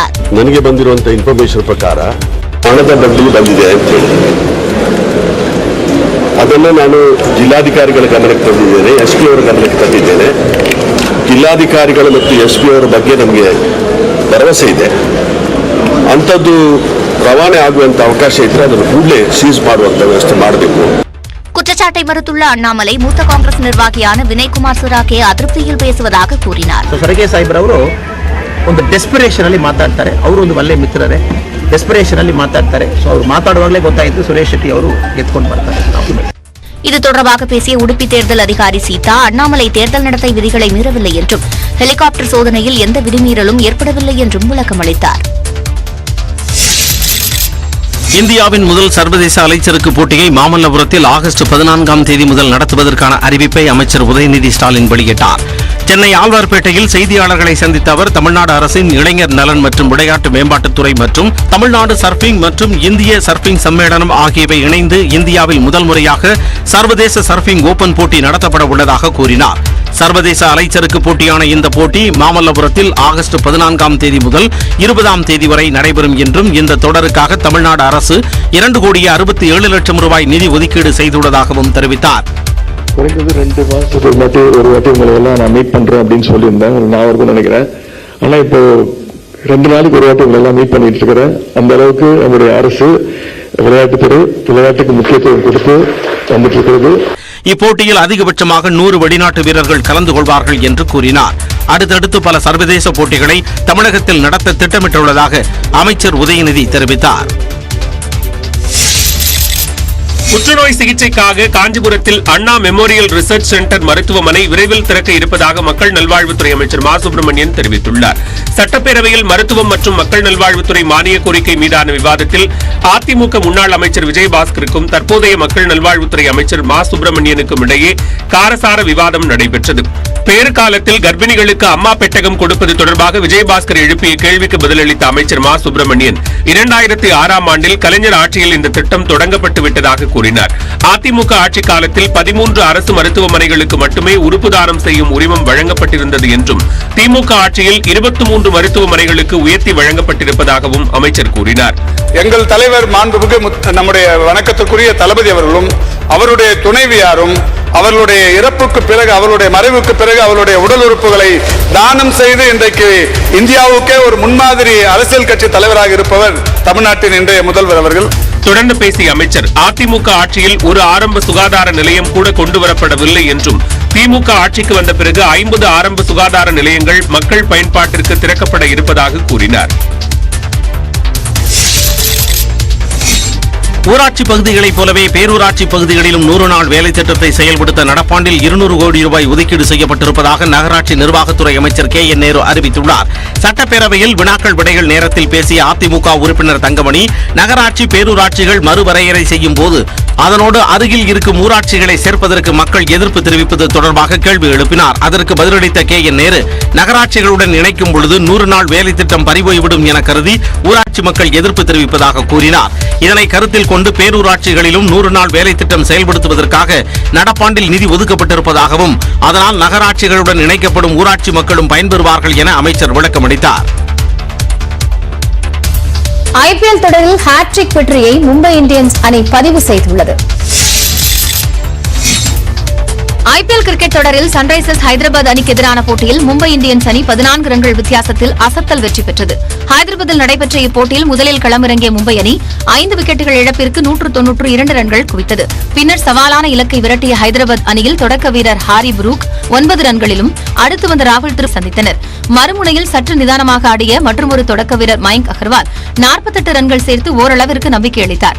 ஆனால் மும்பை அணியின் பந்துவீச்சை எதிர்கொள்ள முடியாமல் பின்வரிசை வீரர்கள் அடுத்தடுத்து ஆட்டமிழந்தனர். இதனால் ஒரு பந்து மீதம் இருக்கையில் ஹைதராபாத் அணி 178 ரன்களுக்கு ஆல் அவுட் ஆனது. இதன் மூலம் 14 ரன்கள் வித்தியாசத்தில் மும்பை அணி அசத்தல் வெற்றி பெற்றது. கடைசி ஓவரில் 20 ரன்கள் தேவைப்பட்ட நிலையில் அந்த ஓவரை நேர்த்தியாக வீசிய அர்ஜுன் டெண்டுல்கர் 5 ரன்கள் மட்டுமே விட்டுக் கொடுத்தார். அத்துடன் தனது முதலாவது IPL விக்கெட்டையும் சாய்த்தார். இந்த போட்டியில் 64 ரன்கள் விளாசி மும்பை வெற்றிக்கு உறுதுணையாக இருந்த ஆல்ரவுண்டர் கேமரோன் கிரீன் ஆட்டநாயகனாக ஜொலித்தார். மும்பை அணி முதல் 2 போட்டிகளில் தோல்வியை தழுவிய போதும் அடுத்த 3 ஆட்டங்களில் தொடர் வெற்றியை பதிவு செய்து புள்ளிப்பட்டியலில் 6வது இடத்திற்கு முன்னேறியது. IPL போட்டிக்கான ஆன்லைன் டிக்கெட் பதுக்கல் புகார் தொடர்பாக CSK அணியின் தலைமை நிர்வாக அதிகாரி விளக்கமளிக்க மறுப்பு தெரிவித்தார். சென்னை சேப்பாக்கம் மைதானத்தில் நடைபெறும் IPL போட்டிகளுக்கான 1500 ரூபாய் டிக்கெட் கவுண்டரில் விற்பனை செய்யப்படுகிறது. 2000 முதல் 5000 ரூபாய் வரையிலான டிக்கெட்டுகள் ஆன்லைனில் விற்பனை செய்யப்படுகின்றன. இந்நிலையில் சென்னை ஹைதராபாத் அணிகள் மோதும் போட்டி வரும் 21ஆம் தேதி சேப்பாக்கம் மைதானத்தில் நடைபெறவுள்ளது. இதற்கான நேரடி மற்றும் ஆன்லைன் டிக்கெட் விற்பனை செவ்வாய்க்கிழமை காலை தொடங்கியது. ஆனால் தொடங்கிய 10 நிமிடங்களிலேயே ஆன்லைன் டிக்கெட் விற்பனை முடிந்துவிட்டதாக இருப்பதாக காட்டியதால் ரசிகர்கள் ஏமாற்றமடைந்தனர். சிஎஸ்கே நிர்வாகமே டிக்கெட்டுகளை பதுக்குவதாகவும் ஆன்லைன் டிக்கெட்டுகள் கள்ளச்சந்தையில் விற்பனை செய்யப்படுவதாகவும் ரசிகர்கள் குற்றம் சாட்டினர். எல்லாமே தோனின்ற ஒரு மனுஷனுக்காக இவ்வளவு கூட்டம் நிற்கிது. இஃப் தோனி ரிட்டையர்ட் ஆயிட்டாரு அப்படின்னு வச்சுக்கோங்கன்னா ஒருத்தங்க கூட சீச்சின்னு கிடக்கும். அந்த நிலைமைக்கு தான் இந்த பிரான்சைசிஸ் போக போகுதுன்றது மாதிரி இருக்கு. எல்லா ஃபேன்ஸும் கடுப்பா இருக்காங்க. ஈவன் நானும் வெறித்தனமான தோனி ஃபேன், வெறித்தனமான தோனி வெறிய நான். பட் நானே சொல்றேன்னா பிரான்சைஸ் மேல ஒரு பெரிய இது இருக்குது. இது மேபி பார்ப்போம் ஃபியூச்சரில் இதை சார்ட் அவுட் பண்ணணும். தோனி மேனேஜ்மெண்ட் யாராச்சும் ஒருத்தவங்க இன்வால்வ் பண்ணி இதை சார்ட் அவுட் பண்ணாங்க அப்படின்னு இது கொஞ்சம் நல்லா இருக்கும். இது தொடர்பாக நியூஸ் 18 தொலைக்காட்சி செய்தியாளர் சிஎஸ்கே தலைமை நிர்வாக அதிகாரி காசி விஸ்வநாதனை தொடர்பு கொண்டபோது அவர் ஆன்லைன் டிக்கெட் பதுக்கல் தொடர்பாக விளக்கமளிக்க மறுத்துவிட்டார். 0 என்ற கோல்களோடு வாகை சூடி அரையிறுதிக்குள் அடியெடுத்து வைத்துள்ளது.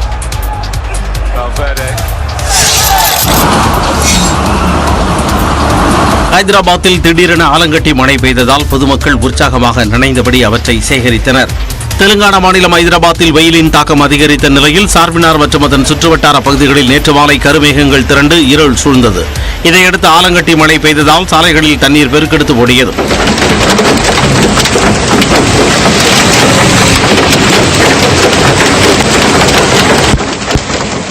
சாலையோர கடைகள் மற்றும் தள்ளுவண்டி கடைகளின் கூரையில் ஆலங்கட்டிகள் குவிந்து கிடந்தன.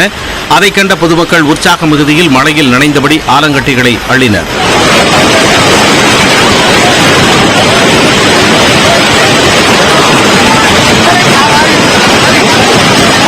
சார்மினார் பகுதியில் கடந்த சில நாட்களாக வெப்பத்தின் தாக்கம் அதிகரித்த நிலையில் திடீரென பெய்த மழையால் அங்கு குளிர்ச்சியான சூழல் நிலவியது.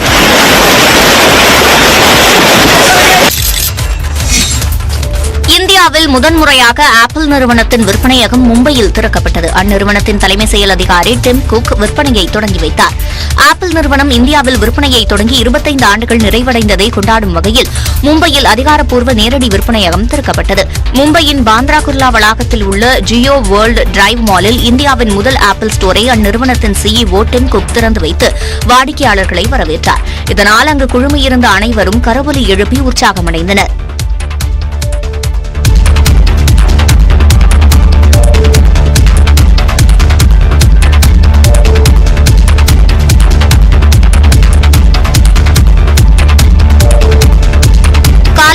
வாடிக்கையாளர் நீண்ட வரிசையில் காத்திருந்து விற்பனையகத்திற்குள் சென்றனர். சினிமா நட்சத்திரங்கள் AR ரஹ்மான், போனி கபூர், மாதுரி தீட்சித், ஐஸ்வர்யா ரஜினிகாந்த், ரகுல் பிரீத் உள்ளிட்டோரும் முதல் நாளே ஆப்பிள் விற்பனையகத்திற்கு வருகை தந்தனர்.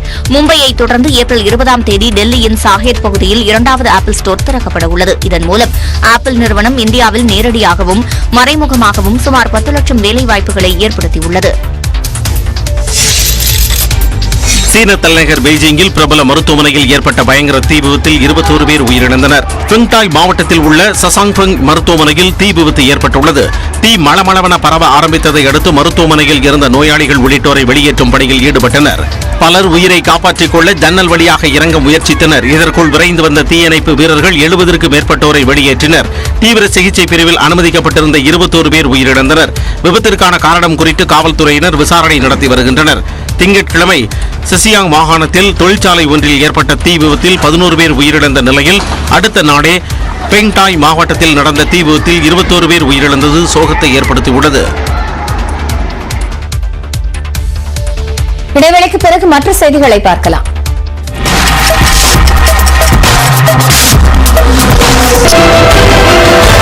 நடத்தப்படும் என்று மத்திய அரசு அறிவித்துள்ளது. மத்திய பணியாளர் தேர்வாணையம் சார்பில் MTS எனப்படும் மல்டி டாஸ்கிங் ஸ்டாஃப் தேர்வும் CHSLE எனப்படும் கம்பைன்டு ஹையர் செகண்டரி லெவல் தேர்வுகள் நடத்தப்பட உள்ளன. இந்த 2 தேர்வுகளும் இதுவரை ஆங்கிலம் மற்றும் ஹிந்தியில் மட்டுமே நடத்தப்பட்ட நிலையில் தற்போது தமிழ், மலையாளம், பெங்காலி, பஞ்சாபி உள்ளிட்ட 13 மாநில மொழிகளில் நடத்த மத்திய உள்துறை அமைச்சகம் அனுமதி வழங்கியுள்ளது. இதன் மூலம் லட்சக்கணக்கானோர் தங்களின் தாய்மொழியில் பிராந்திய மொழிகளில் தேர்வு எழுதி தேர்ச்சி பெற முடியும் என்று மத்திய அரசு தெரிவித்துள்ளது. வருகிற மே 2ஆம் தேதி தொடங்கவுள்ள MTS தேர்வுக்கான அட்டவணை ஏற்கனவே வெளியாகியுள்ள நிலையில் CHSLE தேர்வு அட்டவணை மே மாதத்தில் வெளியிடப்பட உள்ளது. ஏற்கனவே வங்கி 12.28 டிகிரி ஃபாரன்ஹீட் வெயில் கொளுத்தியது. மகாராஷ்டிர மாநிலம் மும்பையில் திறந்தவெளி மைதானத்தில் நடந்த நிகழ்ச்சியில் பங்கேற்ற 13 பேர் வெயிலுக்கு தாக்குப்பிடிக்க முடியாமல் மயங்கி விழுந்து பலியான சம்பவம் அதிர்ச்சியை ஏற்படுத்தியது. இதனிடையே மேற்கு வங்கம், பீகார், ஆந்திரா, பஞ்சாப், ஹரியானா உள்பட 9 மாநிலங்களில் அடுத்த சில நாள்களுக்கு வெப்ப அலை வீசும் என்று இந்திய வானிலை ஆய்வு மையம் ஆரஞ்சு எச்சரிக்கையை விடுத்துள்ளது.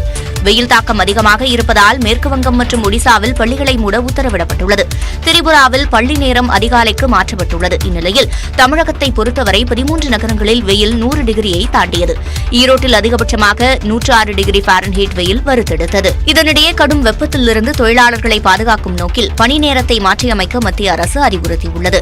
மாநில அரசுகளுக்கு மத்திய தொழிலாளர் நலத்துறை சார்பில் எழுதியுள்ள கடிதத்தில் ஆலைகள் மற்றும் சுரங்கங்கள் தவிர்த்து கட்டுமான பணிகளில் ஈடுபடும் தொழிலாளர்கள் மீதும் கூடுதல் கவனம் செலுத்த அறிவுறுத்தப்பட்டுள்ளது. 10ஆம் வகுப்பு பொதுத் தேர்வு விடைத்தாள் திருத்தும் பணிக்கு தனியார் பள்ளி ஆசிரியர்கள் வந்தால்தான் அந்த பள்ளியின் தேர்வு முடிவுகள் வெளியிடப்படும் என தேர்வுத்துறை இயக்குநரகம் எச்சரிக்கை விடுத்துள்ளது. இது தொடர்பாக அரசு தேர்வுகள் இயக்ககத்தின் இணை இயக்குநர் செல்வகுமார் அனைத்து மாவட்ட முதன்மை கல்வி அலுவலர்களுக்கு சுற்றறிக்கை அனுப்பியுள்ளார். அதில் 10ஆம் வகுப்பு பொதுத் தேர்வு வருகிற வியாழக்கிழமை நிறைவடைய உள்ள நிலையில் மதிப்பீட்டு பணி குறிப்பிட்டுள்ள நாட்களுக்குள் திட்டமிட்டு தொய்வில்லாமல் காலதாமதமின்றி நடைபெற வேண்டும் என்று தெரிவிக்கப்பட்டுள்ளது. மதிப்பீட்டு பணியை செய்து முடிக்க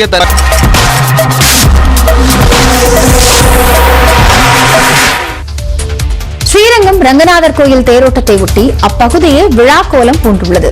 கோவிந்தா என்ற முழக்கத்துடன் ஆயிரக்கணக்கான பக்தர்கள் தேரை வடம் பிடித்து இழுத்தனர். திருச்சி மாவட்டம் ஸ்ரீரங்கம் ரங்கநாதர் கோவிலில் சித்திரை தேரோட்டம் கோலாகலமாக நடைபெற்றது.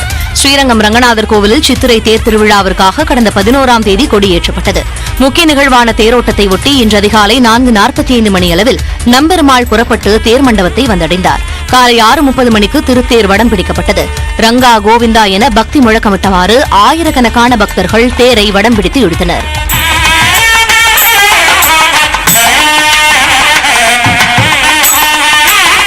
திருச்சி மற்றும் சுற்றுவட்டார பகுதிகளைச் சேர்ந்த மக்கள் தேரோடும் வீதிகளில் தேங்காய் உடைத்து பூ பழங்கள் படைத்து வழிபாடு நடத்தினர்.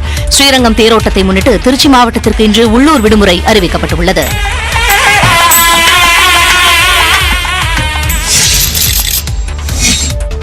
கூவாகம் கூத்தாண்டவர் கோவிலில் சித்திரை திருவிழா கோலாகலமாக தொடங்கியுள்ளது.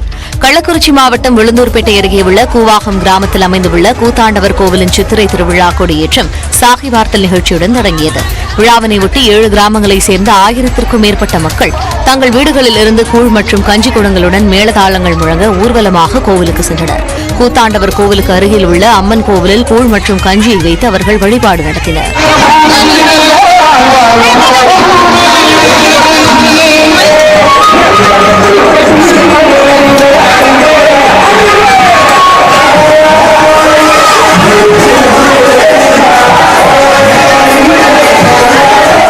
நாட்கள் நடைபெறும் சித்திரை திருவிழாவின் முக்கிய நிகழ்வான சுவாமி கண் திறத்தல் மற்றும் தாலி கட்டுதல் நிகழ்ச்சி அடுத்த மாதம் 2ஆம் தேதியும் அதற்கு அடுத்த நாளில் தேரோட்டமும் நடைபெறவுள்ளது. தருமபுரி மாவட்டம் கருப்பையனஹள்ளி கிராமத்தில் எல்லை காக்கும் மாரியம்மன் கோவில் திருவிழா விமர்சையாக கொண்டாடப்பட்டது.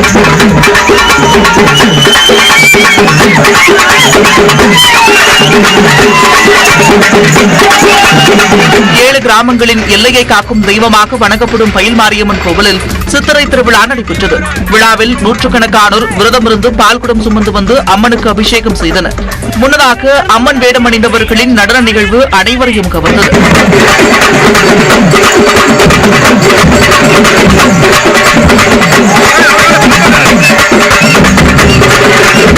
இதேபோன்று திண்டுக்கல் மாவட்டம் கொடைக்கானல் பெரிய காளியம்மன் கோவில் விழாவை ஒட்டி நூற்றுக்கணக்கானோர் பால்குடம் சுமந்து வந்து வழிபட்டனர். ஏரிச்சாலை பேருந்து நிலையம் வழியாக சென்ற ஊர்வலத்தில் மலர் அலங்காரத்தில் அம்மன் காட்சியளித்தார்.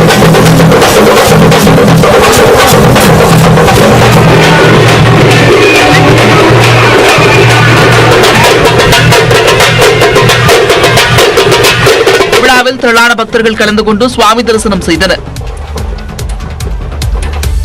4 கோடியே 50 லட்சம் ரூபாய் கடன் பெற்ற வழக்கில் நடிகர் விமல் மீதான செக் மோசடி புகாரை விசாரித்த நீதிமன்றம் அவருக்கு 300 ரூபாய் அபராதம் விதித்துள்ளது.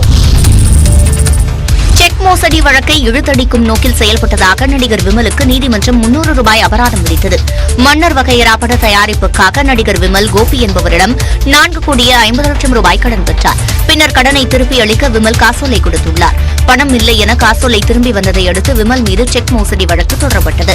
சென்னையில் சிறு வழக்குகளை விசாரிக்கும் 11வது நீதிமன்றத்தில் இந்த வழக்கு விசாரணை நடைபெற்று வருகிறது. இந்த வழக்கின் சாட்சிகளை விசாரிக்க விமல் தரப்பில் முன் வரவில்லை. இதனையடுத்து முதல் சாட்சியின் குறுக்கு விசாரணையை நீதிபதி முடித்து வைத்தார். இந்நிலையில் முதல் சாட்சியை குறுக்கு விசாரணை செய்ய வேண்டும் என்று விமல் தரப்பு மனு தாக்கல் செய்தது. அதனை ஏற்றுக்கொண்ட நீதிபதி வழக்கை இழுத்தடிக்கும் நோக்கில் செயல்பட்டதாக நடிகர் விமலுக்கு 300 ரூபாய் அபராதம் விதித்தார். வழக்கு விசாரணை வரும் 25ஆம் தேதிக்கு ஒத்திவைக்கப்பட்டது.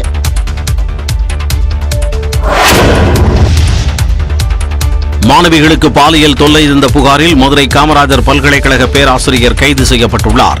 மதுரை காமராஜர் பல்கலைக்கழகத்தில் உளவியல் துறையில் பயிலும் மாணவிகளுக்கு அதே துறையைச் சேர்ந்த பேராசிரியர் கருப்பையா தொடர்ந்து பாலியல் தொல்லை தந்ததாக புகார் எழுந்தது. பல்கலைக்கழக நிர்வாகத்திடம் புகார் அளித்தும் நடவடிக்கை இல்லாத நிலையில் பாதிக்கப்பட்ட மாணவிகள் மதுரை சரக டிஐஜி பொன்னியிடம் நேரடியாக புகார் அளித்துள்ளனர். இதையடுத்து விசாரணை நடத்திய சமயநல்லூர் அனைத்து மகளிர் காவல் நிலையத்தினர் உளவியல் துறை பேராசிரியரான மதுரை பொன்மேனி பகுதியைச் சேர்ந்த கருப்பையாவை கைது செய்தனர். அவர் மீது பாலியல் தொல்லை அளித்தல், தவறாக நடந்து கொள்ள முயற்சி செய்தல் உள்ளிட்ட 3 பிரிவுகளின் கீழ் வழக்கு பதிவு செய்யப்பட்டுள்ளது. மாணவிகளை தவறாக பேசியதாக வன்கொடுமை தடுப்புச் சட்டத்தின் கீழ் பல்கலைக்கழகத்தின் வரலாற்றுத்துறை உதவி பேராசிரியர் சண்முகநாதன் என்பவர் கைது செய்யப்பட்டு சிறையில் உள்ளார். தமிழ்நாட்டில் உள்ள 37 வகையான பழங்குடியினரின் சமூக பொருளாதார கணக்கெடுப்பு இனவரவியல் ஆய்வு 3,50,00,000 ரூபாய் செலவில் மேற்கொள்ளப்படும் என்று அமைச்சர் கயல்விழி செல்வராஜ் அறிவித்துள்ளார். சட்டப்பேரவையில் ஆதி திராவிடர் மற்றும் பழங்குடியினர் நலத்துறை மானிய கோரிக்கை மீதான விவாதம் நடைபெற்றது. இதனைத் தொடர்ந்து அமைச்சர் கயல்விழி செல்வராஜ் 25 புதிய அறிவிப்புகளை வெளியிட்டார். வாடகை கட்டடங்களில் இயங்கி வரும் 4 ஆதி திராவிடர் மாணவர்கள் விடுதிகளுக்கு 25 கோடி ரூபாய் மதிப்பீட்டில் புதிய கட்டடங்கள் கட்டப்படும் என்று அறிவித்துள்ளார். விடுதிகளில் சிறப்பு பராமரிப்பு பணிகள் மற்றும் கண்காணிப்பு கேமரா, பயோமெட்ரிக் வருகை பதிவு வசதிகள் 25 கோடி ரூபாய் மதிப்பீட்டில் ஏற்படுத்தப்படும். கல்லூரி விடுதிகளில் நவீன வசதிகளுடன் கூடிய கற்றல் கற்பித்தல் அறை 10 கோடி ரூபாய் மதிப்பீட்டில் அமைக்கப்படும் என்று அமைச்சர் கயல்விழி செல்வராஜ் தெரிவித்துள்ளார். ஆதி திராவிடர் மற்றும் பழங்குடியினருக்கு எதிரான வன்கொடுமைகள் குறித்த புகார் அளிக்கவும், சட்ட ஆலோசனைகள் வழங்கவும் தொழில்நுட்ப வசதியுடன் கூடிய உதவி மையம் ஏற்படுத்தப்படும் என்றார். பில்கிஸ் பானு வழக்கில் 11 குற்றவாளிகள் விடுதலையை எதிர்த்து தொடுக்கப்பட்ட மேல்முறையீட்டு வழக்கில் மத்திய அரசு அனுமதி வழங்கியது என்பதற்காக மாநில அரசு கண்மூடித்தனமாக முடிவெடுக்க முடியாது என்று உச்சநீதிமன்றம் சாடியுள்ளது. பில்கிஸ் பானு வழக்கில் 11 குற்றவாளிகள் எதன் அடிப்படையில் முன்கூட்டியே விடுதலை செய்யப்பட்டனர் என்று குஜராத் அரசுக்கு உச்சநீதிமன்றம் கேள்வி எழுப்பியுள்ளது. கடந்த 2002ஆம் ஆண்டு கோத்ரா கலவரத்தின் போது கர்ப்பிணியான பில்கிஸ் பானு பாலியல் வன்கொடுமை செய்யப்பட்டார். மேலும் அவரின் 3 வயது குழந்தை உள்ளிட்ட 14 பேர் படுகொலை செய்யப்பட்டனர். இவ்வழக்கில் குற்றம் சாட்டப்பட்ட 11 பேரை தண்டனை காலம் முடியும் முன்னரே குஜராத் அரசு விடுவித்தது. இந்நிலையில் இவ்வழக்கின் மேல்முறையீடு உச்சநீதிமன்றத்தில் விசாரணைக்கு வந்தது. அப்போது கர்ப்பிணியை பாலியல் வன்கொடுமை செய்த கொடூர குற்றவாளிகளை எதன் அடிப்படையில் முன்கூட்டியே விடுவித்தீர்கள் என்று குஜராத் அரசுக்கு நீதிபதிகள் சரமாரியாக கேள்வி எழுப்பினர். மத்திய அரசு அனுமதி வழங்கியது என்பதற்காக மாநில அரசு கண்மூடித்தனமாக முடிவெடுக்கலாம் என்று அர்த்தமல்ல என்றும் உச்சநீதிமன்றம் சாடியது. மேலும் ஆப்பிள் பழத்தை ஆரஞ்சுடன் ஒப்பிட முடியாது என்று சுட்டிக்காட்டிய நீதிபதிகள் கலவரத்திற்கும் தனிப்பட்ட கொலைக்கும் வேறுபாடு இருப்பதாக கூறினார். இன்று பில்கிஸ் பானுவிற்கு நேரிட்ட கொடுமை நாளை யாருக்கு வேண்டுமானாலும் நிகழலாம் என்று நீதிபதிகள் காட்டமாக கருத்து தெரிவித்தனர். இது தொடர்பாக குஜராத் அரசு பதிலளிக்க உத்தரவிட்ட உச்சநீதிமன்றம் வழக்கு விசாரணையை மே 2ஆம் தேதிக்கு ஒத்திவைத்தனர். குஜராத் அரசின் காரணம் ஏற்புடையதாக இல்லை என்றால் உச்சநீதிமன்றம் பிறப்பித்த உத்தரவை திரும்பப் பெற நேரிடும் என்று எச்சரிக்கை விடுத்துள்ளது. சென்னை ஆலந்தூரில் இருசக்கர வாகனத்தில் அதிவேகமாக சென்றபோது ஏற்பட்ட விபத்தில் இளைஞர் ஒருவர் உயிரிழந்துள்ளார். ஆலந்தூரைச் சேர்ந்த அப்துல் அகமது என்பவரின் மகன் முகமது ரியாஸ் மற்றும் முகமது ஃபர்கான் என்பவரின் மகன் முகமது லோகன் ஆகியோர் மசூதியில் தொழுகை முடித்துவிட்டு தாம்பரம் நோக்கிச் சென்றனர். அதிவேகமாக சென்றபோது ஆலந்தூர் சப்வே அருகே சாலை ஓரம் இருந்த கற்கள் மீது ஏறியதால் இருசக்கர வாகனம் நிலை தடுமாறி சரிந்தது. இதனால் வாகனத்தில் சென்ற இருவரும் கீழே விழுந்தனர். வாகனத்தை ஓட்டிச் சென்ற முகமது ரியாஸின் தலை மெட்ரோ ரயில் பாலத்தின் தூண் மீது மோதியது. ஹெல்மெட் அணியாததால் படுகாயமடைந்த ரியாஸ் சம்பவ இடத்திலேயே உயிரிழந்தார். இருசக்கர வாகனத்தின் பின்னால் அமர்ந்து சென்ற முகமது லோகனுக்கு 2 கைகளிலும் எலும்பு முறிவு ஏற்பட்டுள்ளது. இதையடுத்து சென்னை ராயப்பேட்டை அரசு மருத்துவமனையில் அவர் சிகிச்சைக்கு